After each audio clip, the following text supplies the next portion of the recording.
তো আজকে এই তো রান্না করে নেব। সেদিন ৭ কেজি ওজনের একটা মাছ নিয়ে আসছিল। তো সেটাকে আমি আম ভাগ করে রেখে দিয়েছিলাম। আজকে একটা ভাগ রান্না করব।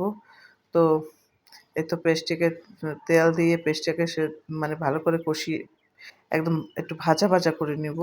একদম আবার বেস্তা করে নিব না। একটু ভালো করে মানে একটু ভেজে নিব পেস্টটাকে। ভাজার পরে ভাজা হয়ে আসলে আমরা রসুন বাটা দিয়ে দিছি আমি আর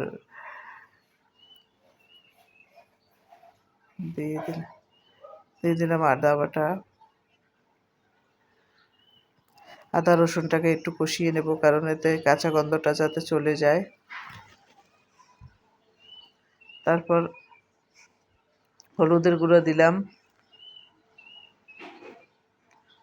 জিরের গুঁড়া,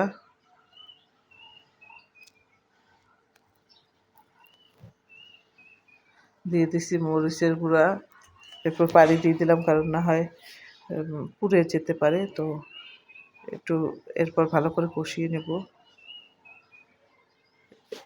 একটু মরিচের গুঁড়ো দিলাম আর একটু ধনিয়ার গুঁড়ো দিয়ে দিলাম। তো দিয়ে একটু ভালো করে কষিয়ে নিব।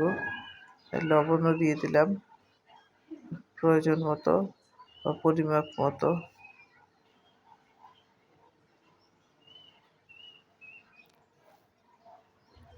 তারপর ভালো করে মানে ২ টা কষান দিয়ে নেব কারণ মশলা যত ভালো কষাবো অত মাছটা মজা হবে। তারপর এই তো দিয়ে দিছি ঝোল, ঝোলটা ফুটে ওঠার পরে মাছগুলো দিয়ে দেব। তো মাছগুলো দিয়ে দিচ্ছি।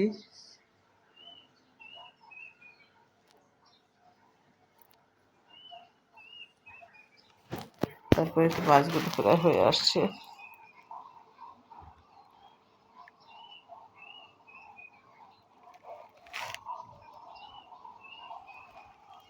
তো এই তো মাছগুলো হয়ে আসছে।